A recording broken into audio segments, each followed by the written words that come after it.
Hey man, Jesus said that only a few is going to make it, okay? So it's everything's lost. Everything's lost. Yeah, but have you actually read it, right, in context? Okay, so that's exactly what we're going to do in this video, okay? All right, so we're going to go into Matthew chapter 7, okay? We're going to go right here, okay? The golden rule, the narrow gate. Here we go. So whatever you wish that others would do to you, do also to them. For this is the law and the prophets, right? Enter by the narrow gate, okay? For the gate is wide and the way is easy that leads to destruction, and those who enter by it are many, okay? So there's going to be many that find destruction. For the gate is narrow and the way is hard that leads to life, and those who find it are few. Okay, seems pretty clear, right? Seems very clear that this right here is talking about salvation, right? That there's only going to be a few that make it, right? You go through the narrow gate, okay, and there's only going to be a few that find it. So, you know, the world's going to hell in a handbasket. All right. Why polish brass on a sinking ship, right? All right. So let's so that we got that, right? But thank God we have other gospels, okay? So let's jump into Luke chapter 13. This is the same passage, okay? But Luke goes into a deeper context, okay? And we can see why and what this is talking about, okay? So let's go Luke 13, okay, verse 22. Here we go. He went on his way through towns and villages, teaching and journeying toward Jerusalem. That's very important right there, toward Jerusalem. And everyone said to him, Lord, will those who are saved be few? Wow, so that's like addressing right away, man. We're not even, I mean, we're hitting spot on. Like we're not even like we're just diving right in, ain't we? Okay. And he said to them, strive to enter through the narrow door, right? For many, I tell you, will seek to enter and will not be able, okay? When once the master of the house has hidden and shut the door, and shut the door, and you begin to stand outside and knock at the door, saying, Lord, open to us. Then he will answer you, I do not know where you come from. Okay? Then you will begin to say, we ate and drank in your presence, and you taught in our streets. Okay. So this is now if you read that little part right there, the verse 26, okay, you can pinpoint exactly the context of which Jesus is talking about here, okay? What group of people is he talking about, okay? So we have ate and drunk in your presence, talking physically, okay? We were there with you eating and drinking, okay? And you taught in our streets. Like physically, Jesus taught in their streets, okay? This is talking about that generation. This is talking about them, okay?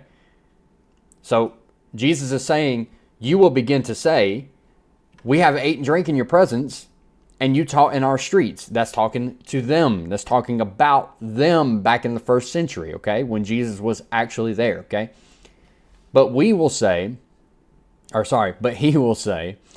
I tell you, I do not know where you come from. Depart from me, all you workers of evil. Okay? So, very tight context right there, right? This is not talking about us. It's talking about them. Okay? And this is in the same context of Matthew chapter 7. Okay? In that place, because it talks about the narrow door. Okay? And only a few is going to find it. In that place, right? There will be weeping and gnashing of teeth. Gnashing. It's probably going to happen either way. When you see Abraham and Isaac and Jacob, and all the prophets in the kingdom of God, but you yourselves cast out. Right? And people will come from east and west and from north and south and recline at table in the kingdom of God. And behold, some are last who will be first, and some are first who will be last.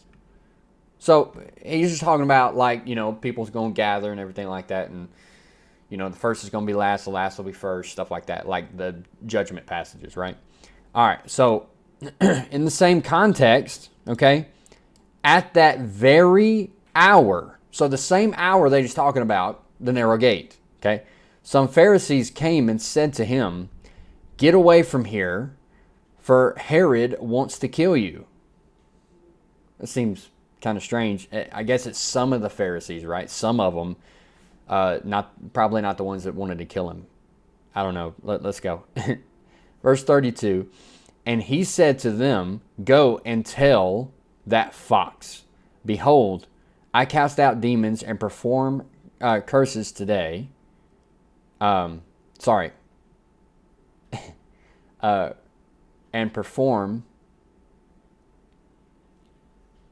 perform cures today and tomorrow, and the third day I finish my course. Okay, talking about he's doing his ministry, right? He's casting out demons, he's healing people, okay? And he will say, it is finished, right? On the cross. Nevertheless, I must go on my way today and tomorrow and the day following. For it cannot be that a prophet should perish away from Jerusalem. Okay. O Jerusalem, Jerusalem, the city that kills the prophets and stones those who are sent to it. How often would I have gathered your children together as a hen gathers her brood under her wings, and you were not willing. Behold, your house is forsaken. Okay? And I tell you, you will not see me until you say, blessed is he who comes in the name of the Lord. That sounds a little bit like Matthew 23. Okay? Matthew 23. Very last bit right here. Verse 37.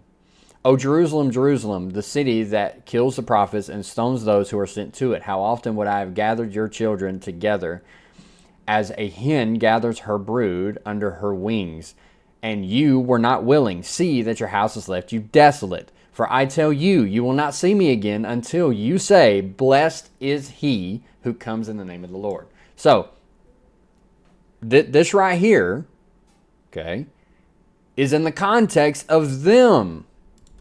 Okay? So that on you may come all the righteous blood shed on earth, from the blood of righteousness, Abel, to the blood of Zechariah, and the son of Berechiah, whom you murdered between the sanctuary and the altar. Truly I say to you, all these things will come upon this generation. Now, where else do we see this generation? Matthew 24. The crazy passage, right? Verse 34. Truly, I say to you, this generation will not pass away until all these things have taken place. Heaven and earth will pass away, but my words will not pass away. So, what are we getting in all this context here? Man, that's a lot of reading, bro. You got to slow down. Okay. So we've got right here, enter by the narrow gate and few will find it. Okay. But then you go into Luke and he talks about the same thing, right? He talks about the exact same thing. Strive to enter through the narrow door. Okay.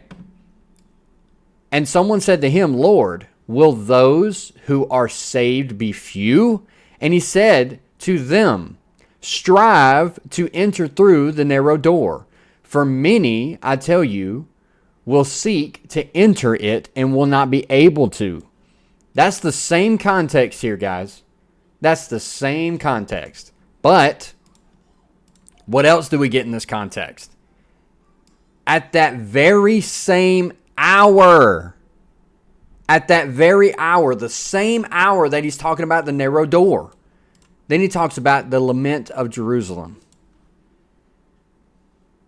Wow.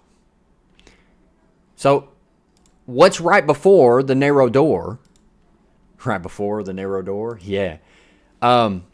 What's right before, or right after, sorry, in Matthew 23 with the lament of Jerusalem? Okay? Same context, same thing, word for word, verbatim, the same thing, okay? Except for the desolate part, okay? That's forsaken in Luke. But what comes right after this? Foretells the destruction of the temple. Signs of the end of the age. The abomination of desolation, spoken by the prophet Daniel, standing in a holy place. Let the reader understand, let those that are in Judea flee to the mountains. The great tribulation has come, for then there will be great tribulation, such as has not been from the beginning of the world until now. No, and never will be. Until now, he's talking about now. Yes, he's talking about the first century. And of those days, okay, so we don't have to go into more of that. Okay, it's talking about the elect. Okay, so I don't believe we're part of the elect as far as we are now, but we're not getting into the elect thing. Okay, so the context, okay, is that when Jesus is talking about the narrow gate, the narrow door, whichever one you want to call it, same thing, and few are going to find it, this is talking about the great tribulation, which has already passed. It's talking about Jerusalem. I mean, it's right here, guys. It's so plain. It's so clear. Oh, Jerusalem, Jerusalem, the city that kills the prophets and stones those who are sent to it. Okay, you were not willing, and your house is forsaken. It's left you desolate in Matthew. Okay, so this is the context of this passage. Christians, stop going around saying that there's going to be a few that's going to find it. No, that's not in our context. That's in their context. That's talking about them, not us. It's not talking about us. So stop it, please. Okay, here we go. You're misleading people. You are misleading people by telling them that there's only going to be a few that find it. There's not. Let's go into the actual future of humanity. Genesis chapter 15, guys. Come on.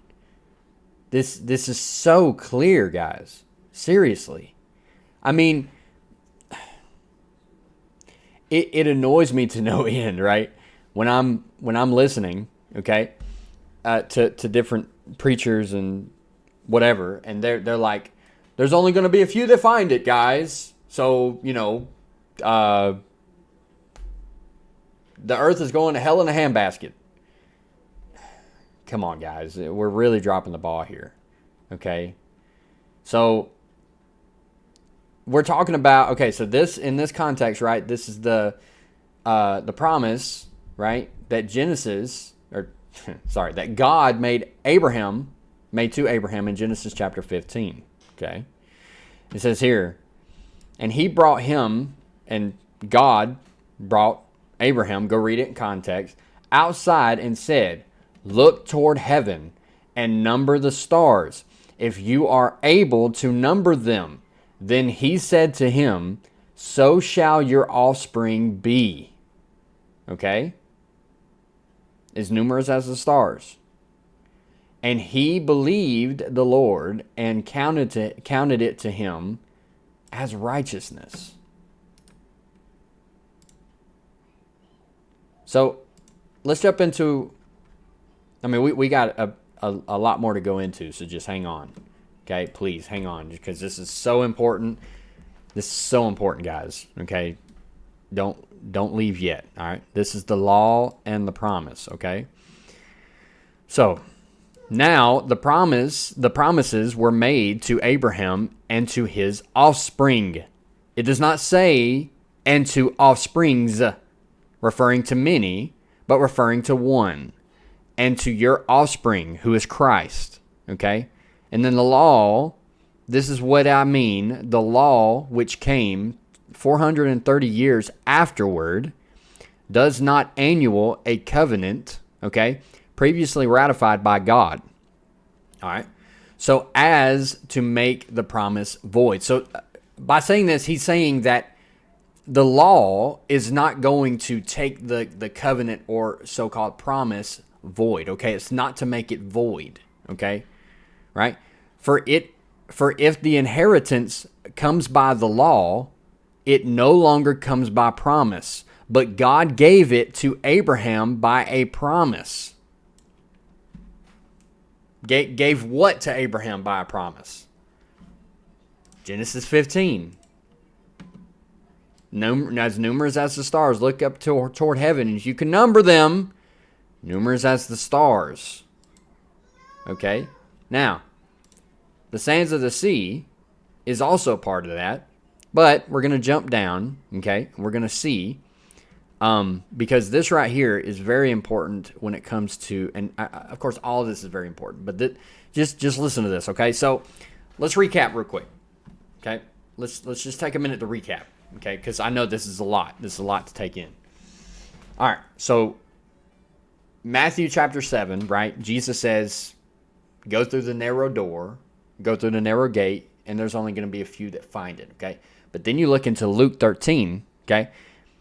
Jesus says the same thing. Strive to go through the narrow door, and there's only going to be a few that find it, okay? But then you go a little bit further, and it says, in that very hour, the Pharisees came to him, and then he started talking to them, saying, Jerusalem, Jerusalem, and the lament for Jerusalem, okay, over Jerusalem. And then you go into Matthew 23 and connect Luke 13 with Matthew 23, okay? The lament over Jerusalem, the very last bit there, okay? What comes right after that? Matthew 24. Matthew 24 is that passage that everybody freaks out about, saying, you will see the Son of Man coming on the Son of Man coming on the clouds of heaven with great power and glory. And he will send out his angels to gather his elect from the four winds. Okay? From one end to the earth to the other. Or the heavens to the other. Okay? But it's talking about the Great Tribulation. The Great Tribulation is already past. Okay? Truly, truly, I say to you, this generation will not pass away until all these things are fulfilled. Heaven and earth will pass away, but my words will never pass away. Okay? That's what this context is. The narrow gate, the narrow door, right, is speaking about Jerusalem in those days. That generation, not this one, not the one who sees, but that generation. Not this one, that one. Okay? Not 100, maybe next year there's going to be a great tribulation. No, stop it. Stop it. Okay? This is ridiculous. Stop it. Okay, here we go. So now we get into what's actually talking about us, right? The promise that God made with Abraham, Isaac, and Jacob. Same thing, okay? If you can number them, your offspring will be as numerous as the stars in the sand of the sea. Your descendants from your offspring, which is Christ. We know that this still involves us currently because Galatians chapter 3 connects that. Paul says it is still by the promise that God gave to Abraham. We are still under that same promise, guys. It hasn't changed. It's not just a few. Well, how would that make sense anyway if you had Jerusalem, just this little group of people, right? Little group of people. And it's going to be as numerous as the stars, guys. But then Jesus comes, grafts in the Gentiles, which is you and me if you're not Jewish. And now, actually, I didn't mean it back then. I didn't mean numerous as the stars. No, that was for them. No. You are going to be you're going to be few. Okay? How does that make sense? It doesn't. Okay, let's go. So, sorry guys, I'm really passionate about this because this stuff really unnerves me. Okay, it really does. I don't even know if that's the right word, but whatever. All right, so Isaiah chapter 10. Okay, please hold on. Okay, hold on, guys. Okay, This is a lot, I know, but please keep with me through this whole video, okay? Watch till the end, because I'm telling you guys, this is important, and it will change, post-mill, it will change what we do in this world. It will change the gospel. Not saying change the gospel, it will change our perception of the gospel. Sorry, I said that wrong. So it will change the way that we act with the gospel towards the earth. Okay? So let's go. Isaiah chapter 10, verse 20. In that day, the remnant of Israel and the survivors of the house of Jacob will no more lean on him who struck them. Okay? But will lean on the Lord, the Holy One of Israel, in truth. A remnant, now, do you know what a remnant is? A remnant is a small, right? It's just a portion of something, a remnant, okay? A remnant will return, the remnant of Jacob, okay? To the Almighty, to the mighty, he is Almighty, to the mighty God. For though your people Israel will be the sand of the sea, as the sand of the sea, only a remnant will return. Listen, guys, listen. Pay attention. Destruction is decreed, overflowing with righteousness. Okay? For the Lord God of hosts will make a full end, okay, as decreed in the midst of all the earth. Okay? Listen, guys. So Isaiah connects Genesis 15's promise. Okay? Your descendants will be as numerous as the stars in the sands of the sea. That's true. That's true. But there's only going to be a remnant that returns after the destruction.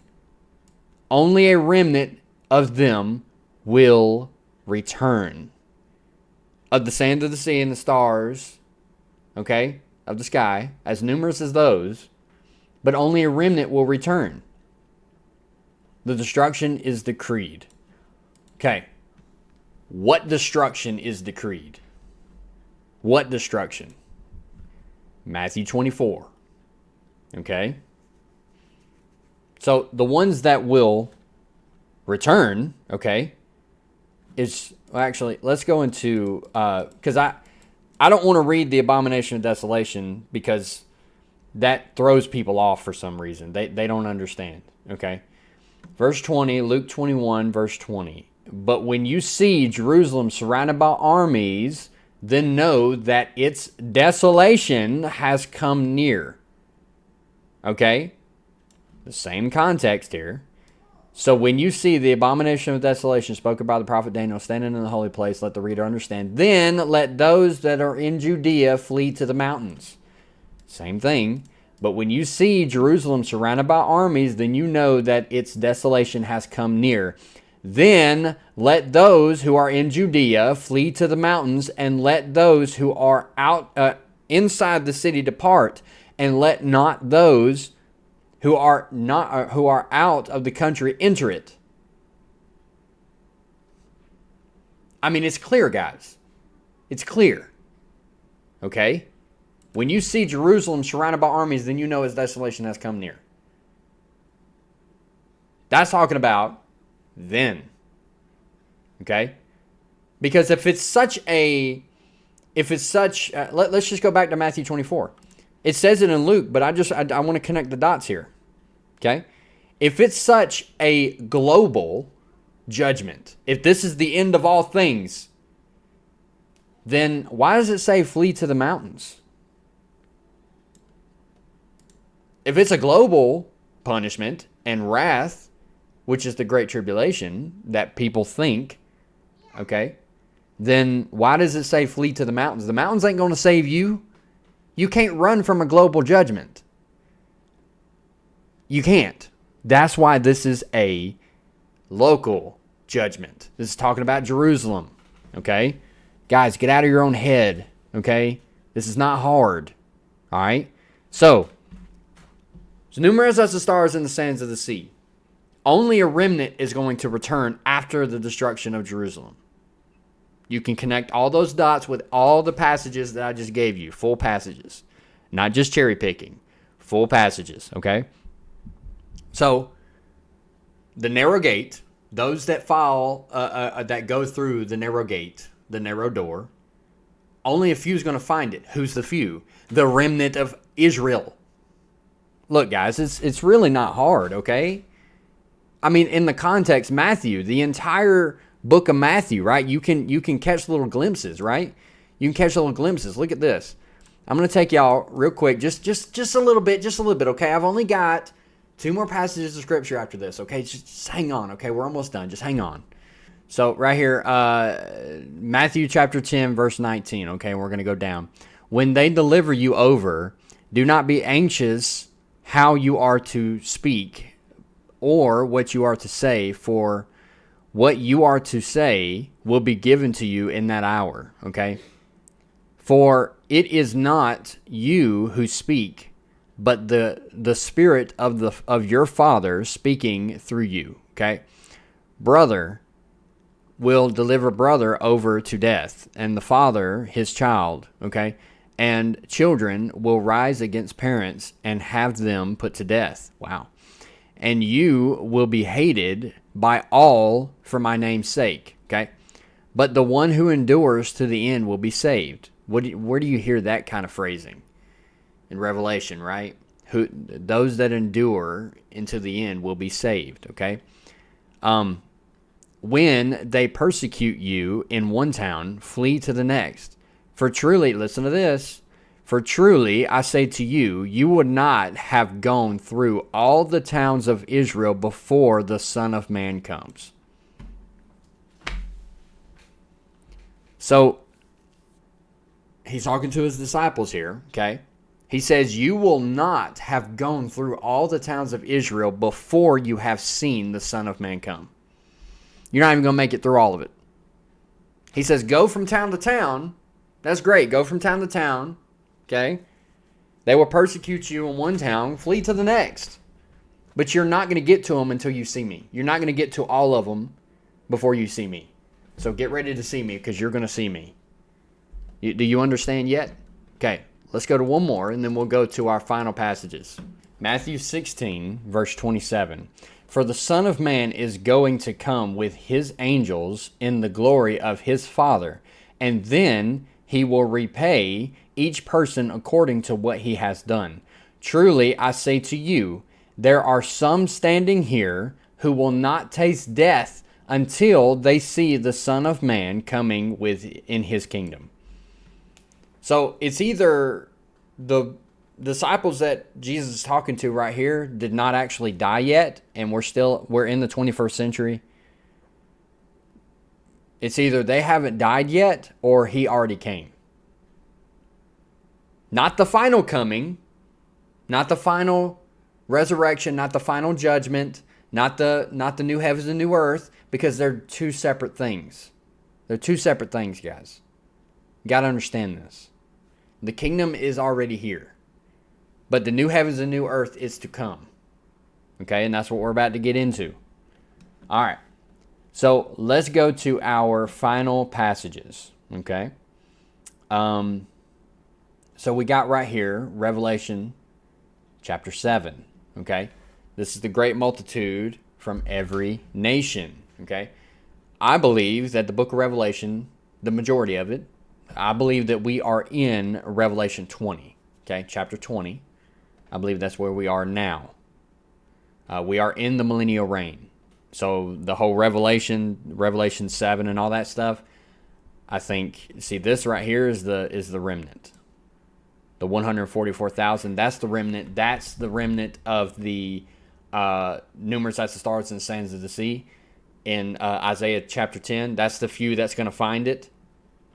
That's the ones that are sealed. The 144,000 from each of the tribes of Israel. Okay, 12,000 from each tribe of the 12. But then you go right here, you go a little bit down, Revelation chapter 7. Okay, we're almost done, I promise, just hold on. Verse 9, after this I looked, and behold, a great multitude that no one could number. Okay. From every nation, from all tribes and peoples and languages, standing before the throne and before the Lamb, clothed in white robes. Okay, so we don't have to read any of this, okay, but we're going to jump right here, verse 13. Then one of the elders addressed me, saying, "Who are these, clothed in white robes? And from where have they come? Okay. I said to him, Sir, you know. And he said to me, These are the ones coming out of the great tribulation. They have washed their robes and made them white in the blood of the Lamb." Okay. So, hey bro, look, you just contradicted yourself. So you're talking about the sands of the sea is for us. What are you talking about? What are you talking about? This is addressing them, because this is about the great tribulation that's already passed. Okay. But since the book of Revelation has not even been through yet, okay, we're only in chapter 7. This is the ones that are seated with Christ in Revelation 20, which is where we are. Okay? So, yes, there were those back then that were part of the Great Tribulation. Okay? And they did come through. Okay? They did not take the mark of the beast. They denied the beast, and they did not worship its image. Okay? Which is where we're about to get to. Okay? But right here, therefore they are before the throne of God and serve him day and night in his temple, and he who sits on the throne will shelter them with his presence. They shall hunger no more, neither thirst any more. The sun shall not strike them, nor any scorching heat. For the Lamb in the midst of the throne will be their shepherd, and he will guide them to springs of living water, and God will wipe away every tear from their eyes. Okay, so what I believe, okay, is that yes, through this context right here, all the way down to right here, all right, starting at verse 15, or ending at verse 14, okay, when it's talking about the great multitude that no one could number, these are the ones that came out of the great tribulation, okay? Yes, that is talking about them. But this is where it can also be talking about us. Okay? Revelation chapter 20. Oh, and by the way, Satan is bound. Okay? That's the first part of this, but we can do a whole different video about that. Okay? Then I saw thrones, and seated on them were those to whom the authority to judge was committed. Also, I saw the souls of those who had been beheaded for the testimony of Jesus and for the word of God. Sounds like a pretty good tribulation to me, the great tribulation. And those who had not worshipped the beast or its image and had not received the mark on their foreheads and their hands. They came to life and reigned with Christ for 1,000 years. Okay, sounds like them, right? But how about this? The rest of the dead did not come to life until the 1,000 years were ended. Okay, this is the first resurrection. Okay, so this is still talking about them because they did not take of the mark of the beast. Okay, they did not worship the image, which I believe the mark of the beast is already passed. Okay, and I can do a little bit of study on that as well. But this is the first resurrection. Okay, the ones in the white robes. Okay, the ones that are seated with Christ. But this is where it comes to us. Okay, verse 6. Blessed and holy is the one who shares in the first resurrection. So we are sharing in the first resurrection. Over such, the second death has no power, but they will be priests of God and of Christ, and they will reign with him for 1,000 years.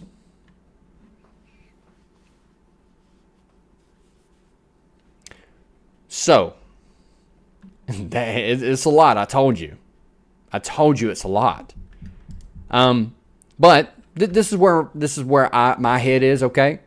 If y'all want to go back into this video, okay, and really pinpoint these spots and really do some deep dive studies on your own, please do. Don't just take my word for it. Go and read for yourself. Please go read for yourself. Now, for this study, okay, this study is very, very close to my heart because, again, I told you, I cannot stand when preachers are up there saying, oh, there's only going to be a few that make it. There's only going to be a few that make it. Why bother polishing brass on a sinking ship, right? The world is going to hell in a handbasket. Can't stand that. Cannot stand that. It boils my blood, okay? So here's the thing, right? I do have another study when it comes to us reigning with Christ, and I just did a live stream on that, okay? So I'm going to put it up here if y'all want to, click on this at the very end of this video, which is about to be here, but go check that out and go look at that, okay? I go into a deep dive study of that too. I go into Revelation 20, okay? I go into Colossians 3, okay, 1 through 3, and a bunch of other stuff, okay? So go check it out. If you enjoyed this video and you want more content just like this, go ahead and click this video right here, and hopefully it blesses you. God bless.